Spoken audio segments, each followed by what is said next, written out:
اور آپ کی کچھ جذباتی وابستگی بھی ہم دیکھتے ہیں سوشل میڈیا پہ پیپلز پارٹی کے ساتھ. آپ تو قابض ہو گئے ایوان صدر پہ، کیسے دیکھ رہے ہیں؟ سر یہ اصل میں پاکستان میں ایک تاریخ بن رہی ہے اور یہ کریڈٹ جاتا ہے کہ سویلین بالادستی کو بھی، اور اس کے ساتھ ساتھ خود ہم دیکھتے ہیں کہ پاکستان کی تاریخ میں آصف علی زرداری دوسری مرتبہ صدر بننے جا رہے ہیں. آج تک پاکستان میں کسی کو یہ کریڈٹ نہیں گیا، تو یہ اعزاز ہے صدر آصف علی زرداری کو. اور پھر صدر آصف علی زرداری جب صدارت میں ہوں گے، صدر ہاؤس میں ہوں گے، تو اس کا مطلب آپ یہ سمجھ سکتے ہیں کہ یہ جو مینڈیٹ عوام نے دیا ہے یہ یقینی طور کے اوپر اپنی کانسٹیٹیوشنل ٹرم جو ہے وہ پوری کرے گا.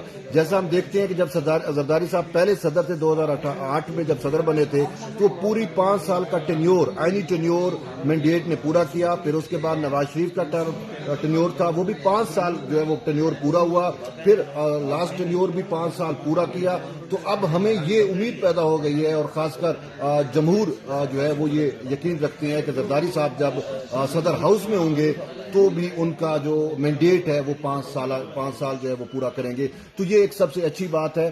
اور چونکہ پاکستان میں جو ہے وہ بہت کچھ ہوتا بھی رہتا ہے، لیکن زرداری صاحب کا صدر ہاؤس میں بیٹھنے سے مطلب یہ ہوگا کہ یہ جو ہے وہ جمہور کی جو ہے وہ بالادستی. دیکھیں بالکل زبردست. تھینک یو سو مچ. طیب بلوچ صاحب نے جو بات کی ہے اس میں وزن ہے، سب کو امیدیں ہیں اور امیدیں رہنی چاہیے. اور جب صدر زرداری کی بات ہو، پیپلز پارٹی کی بات ہو، موجودہ حکومت کی بات ہو، وزیر اعظم شہباز شریف کی بات ہو، تو ایک نام سب سے پہلے گونجتا ہے صحافیوں میں. وہ نام ہے، یہ آپ دیکھیں، یہ آپ کے سامنے سکرین پہ آ گیا. یہ جی آپ پہچان لیا ہے وقار ستی صاحب. آپ سے بھی چند گزارشات اور آپ کا جو تجزیہ ہے اور آپ کے خیالات ہیں وہ جانتے ہیں. کیسے دیکھ رہے ہیں یہ کیسا موقع ہے پاکستان میں سیاسی استحکام کی؟ یہ والی جو منزل ہے یہ کہاں ہمیں لے کے جائے گی؟ بہت شکریہ احمد صاحب. سب سے بڑی بات یہ ہے کہ ظاہر ہے یہ 14ویں صدر مملکت بننے جا رہے ہیں، لیکن آصف علی زرداری دوسروں سے ممتاز یا ان کا موازنہ اگر وہ کریں تو وہ اس وجہ سے ہے کہ انہوں نے ہمیشہ پارلیمان کو اسٹرینتھن کرنے کی بات کی ہے، آئین اور قانون کی بات کی ہے، ریاست کی بات کی ہے، اسٹیٹ کی بات کی ہے. آصف علی زرداری جب 2008 میں بنے تھے پہلی دفعہ، اس وقت ساری انسرجنسی ہو رہی تھی. سوات جو آپ کا علاقہ آپ کو پتہ ہے کتنی مارا ماری تھی، دہشت گردی تھی.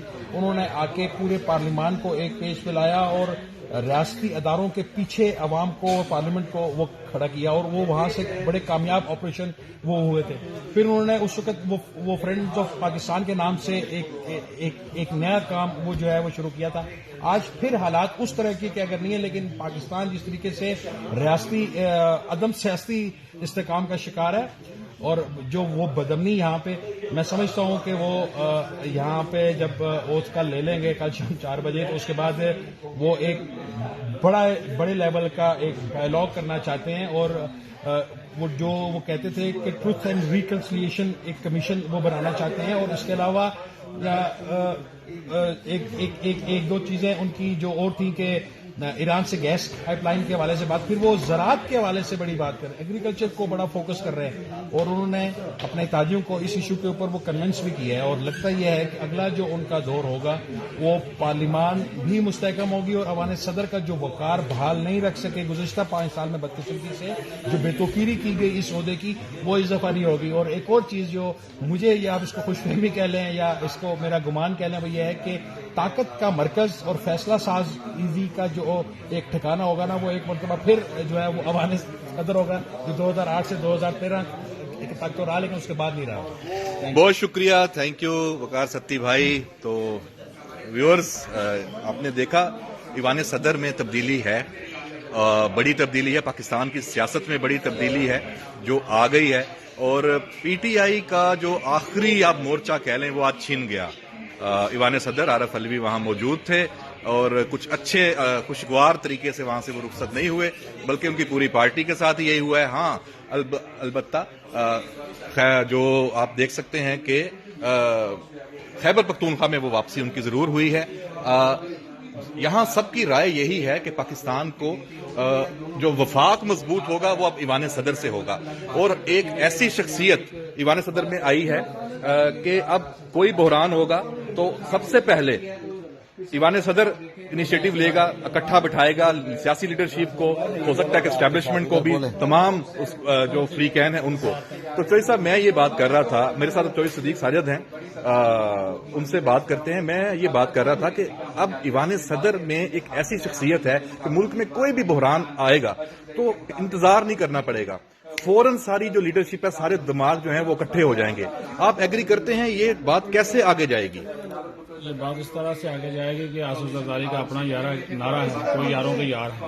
ظاہر ہے جو چیزیں وہ پہلے بھی صدر رہ چکے ہیں, انہوں نے 5 سال جس طرح مکمل کیے, حالانکہ ان کو اپنا وزیر اعظم تبدیل کرنا پڑا تھا, لیکن انہوں نے بطور صدر جو ہے وہ 5 سال پورے کیے اور اسمبلی کو بھی 5 سال پورے کرائے. اور اس کے بعد ہوتا یہ رہا کہ جو بھی پھر اسمبلی آئی اس نے اپنی مدت جو ہے وہ پوری کی. اس میں آصف زرداری کا ایک کمال تو ہے. اب ظاہر ہے جس طرح کے چیلنج ہیں, جس طرح کے مسائل ہیں, اور جو آپ نے اینٹی اسٹیبلشمنٹ رویے کی بات کی ہے, اس میں بھی آصف زرداری اپنا ایک رول بطور ریاستی سربراہ کے طور پر جو ہے وہ ادا کر سکتے ہیں, کیونکہ جو ان کے پیش رو تھے عارف علوی, انہوں نے جو کچھ کیا وہ آپ کے سامنے ہے. وہ ریاستی سربراہ ہوتے ہوئے, مسلح افواج کے سپریم کمانڈر ہوتے ہوئے, ان کے ساتھ ان کی جو نہیں بنی اور ایک پارٹی کارکن کے طور پر کام کرتے رہے. آصف زرداری کو پتا ہے کہ وفاق کیا ہے. تو ظاہر ہے ایک بڑی پارٹی, وفاقی پارٹی جو کہ چاروں صوبوں میں وفاق میں جس کی اپنی ایک پریزنس موجود ہے, اس کی وہ سربراہی کر رہے ہیں. اور جب صدر کے عہدے پر بیٹھیں گے تو ان کو چیزوں کا بھی پتا ہے, ایشوز کا بھی پتا ہے, انٹرنیشنل ایشو, علاقائی ایشوز, اور پھر وہ جس طرح کی گفتگو ان کا انداز ہے, اور جو انہوں نے شائع میں بھی بات کہی کہ چیلنجز پہاڑ جیسے ہیں لیکن ہم جو ہے وہ مل کر حل کریں گے. تو ایک اچھا جو ہے یہ تجربہ ہوگا ان کا دوبارہ ایوان صدر میں بیٹھنا. بہت شکریہ صدیق ساجد صاحب. تو کل ایوان صدر کا ماحول بڑا زبردست ہوگا. ہماری بھی کوشش ہے کہ وہاں اس ماحول کو دیکھیں اور آنکھوں دیکھا حال آپ کو بتائیں. اور سب سے اہم 23 مارچ کیا منظر ہوگا. Army chief general Asim Munir ہوں گے, مسلح افواج کی قیادت ہوگی, وزیر اعظم شہباز شریف ہوں گے, صدر آصف زرداری ہوں گے. تو 23 مارچ کے یہ مناظر ابھی سے ذہن میں آپ لانا شروع کر دیں تو پاکستان بدل گیا ہے. تو یہاں آج پارلیمنٹ ہاؤس سے اجازت دیجیے, باقی دوستوں سے بھی بات کریں گے ایک وقفے کے بعد.